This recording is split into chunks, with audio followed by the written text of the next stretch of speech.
Hey, Magic fans, welcome back. This is your captain speaking here on Capnclydes MTG. As promised, today we have Assassin's Creed Universes Beyond Collector and Normal Boxes, iteration number 2, if you will, of Aftermath. So before we get started, don't forget, comment, like, subscribe, hit that notification bell. Comments down below will feed that YouTube algorithm.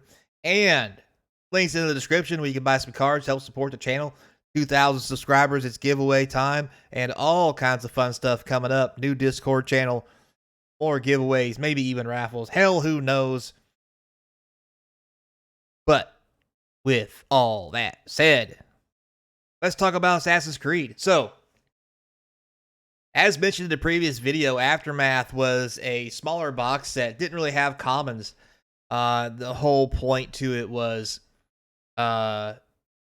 produce less cards for the same price, make more money, yada, yada, yada. So what we have here, as you can see, is the actual Assassin's Creed package the exact same way as Aftermath. We have the collector boosters here. You see here, 12 in a box. Around the 12 in a box, around 12 cards per pack, give or take. I'm sorry, 10 cards total. Very close to the same as Aftermath. As you can see, there was a spike up to 387. It has since come down and plummeted back down to 218. Lots of talk about this being an amazing product. It spikes and now has plummeted to 218. Did start at 283. But holding strong at the 218 mark. As you can see, it has been at 218 for quite some time now. Almost the whole month. And not going down to the $98 we saw previously. Notice there are 74 listings. There are quite a few listings, but people aren't listing these as cheap as the other ones. And there's reasons for that we'll get into here in a minute. Looking back on the actual box itself of regular cards, again, 24-pack box, 7 cards per pack, just like Aftermath, but holding a $100 value, unlike the other one holding 45. And again, starting out kind of high, 142, has plummeted down, but has stabilized around the $100 mark for almost a month now. Down from 160, which was way too high. But the $100 range seems to be the sweet spot for it. And again, also doing rather well. There are 74 listings for this as well. Lots of different boxes. But if you look at this, you'll notice that even though there's a lot of listings, everybody doesn't have a lot of every box. Plus, if there was so much of it, just like Aftermath, why is the price not plummeting like Aftermath is plummeting? So, to get into that scenario, let's look at some of the cards we have in the set. So first off, we have here, you'll notice we have a serialized card here, and here we have Socrates, Cleopatra. Both serialized. We have Enzo here, which is a textured foil, one of the other great hits from the collector box, along with the serialized cards. You can see here some borderless, another textured foil. So, here's the thing this set has going for it that Aftermath does not. Aftermath did have a special foil card. It was a Halo foil. As cool as it is, it doesn't go or doesn't respond, doesn't drive the want as much as textured foils. Now, textured foils are a little harder to play, really, but to be fair, they've got them a lot easier, so they're not all that hard to play, and they do look better than foil or from Halo foils. Texture's rich, it gives you that kind of 3D feel, and people have really got attached and have really embraced the textured foil in Magic. Also, serialized cards. We know how good serialized cards are. People love them. They like the fact that they're rare. This set has both textured and serialized in the collector's boosters. So plenty of ways to hit sweet cards inside those collector boosters. Now, with that being said, the collector box is still only $217, and I know what you're thinking. Well, hell, Captain, the other one's $98. How can you say only $217?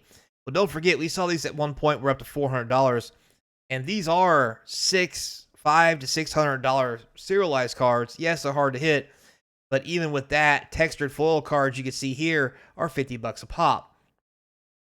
That could be very expensive.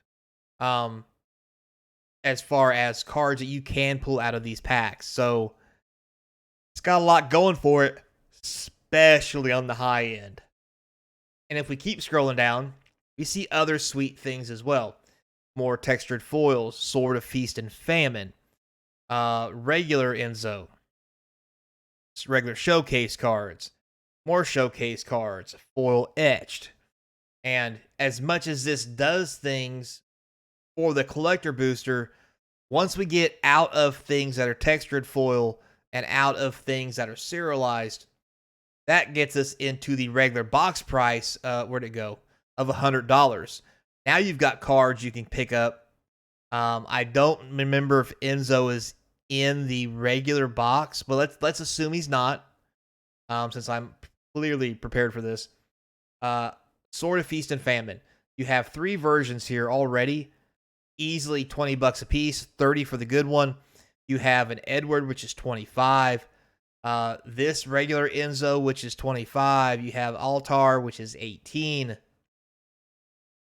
Those are all good price cards to hit. And as you go down, there's a lot more high price cards in this set than there are in Aftermath. Again, Sword of Light and Shadow is in here. Another version of Edward, another Enzo version, an Edward version. Eivor, Black Market's in here, foil etched. Leonardo da Vinci's in here. More Altar and Enzos and Cassandras. Lots and lots of good cards. This is page 2, and we're still in the $6 to $7 range. And this one here, apparently, is $10. Although it's probably going to be closer to $8, but we can take a look at it to make sure. Nope, it's at $10 foil. So, what that means? Well, the cards went up in price after a little bit of a dip, which means people are starting to pick it up to play it. Sword of Light and Shadow. All the swords got reprints. It's crazy. Nurturing Peatland got reprinted. So many good reprints in this set. We're on to page 3 now. Waterlog Grove, $5 hit, $5. $6 Excalibur hit. More land hits, all $5, $4.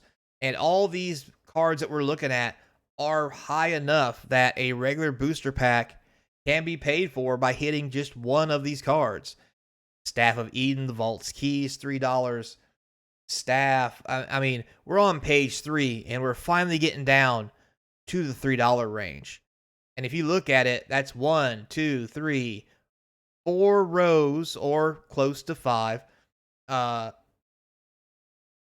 every time. That's, we'll take out this row because clearly the pack's here, and if you look at this over here, there's a single pack in here somewhere, I thought. No,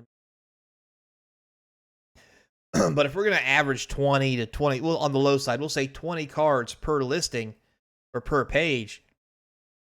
That would be 60 cards at $3 or higher if we don't even look at page 4. If we look at page 4, there's a few extra cards in here that are $20. I'm sorry, not 20. $3, $2, $3, $2, 2, 3, 2, 2, 2, 2, 2. Like, all the cards seem to have value. Even some of the uncommons. I mean, Fatal Push, uncommon foil. Great card. $250 for the etched. The card value of the cards in this set has stayed higher, causing the price of this set to stay higher. And why is that? Well, not only are there textured and serialized cards, which are a big draw, also, this set had an amazingly reduced print run compared to Aftermath, and honestly, compared to other sets in Standard. This is part of the turnaround where Wizards realized that they were putting their product into oblivion, so nobody wanted it, and there's no demand for it. So they really cut back the product. Not only that, if they tried to do that, even if they wanted to, like they did with Aftermath, they're putting someone else's IP out there, and that's bad for business if they tank it.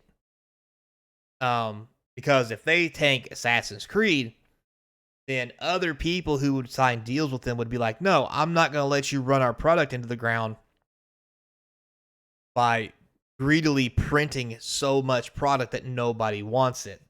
And some people don't care about that, but some people do. And that's what they got to be careful of, because these IPs from Universes Beyond is their new cash cow and how Wizards is making money. And I expect them to just keep getting better, printings to stay low, but prices to go higher as we move forward. So buckle up, Buttercup. If you ain't got good, get good. Anyway, if you're not good at getting these boxes before they go up or when they come out, or have a store or some way to access them, we're going to start seeing people starting to complain because, well, things get too expensive as soon as it comes out. And no one can afford it. No one got a chance to buy it. Fallout, anyone? So, with that said, without further ado, until next time, be kind. And as always, I hope to see you across from the game table.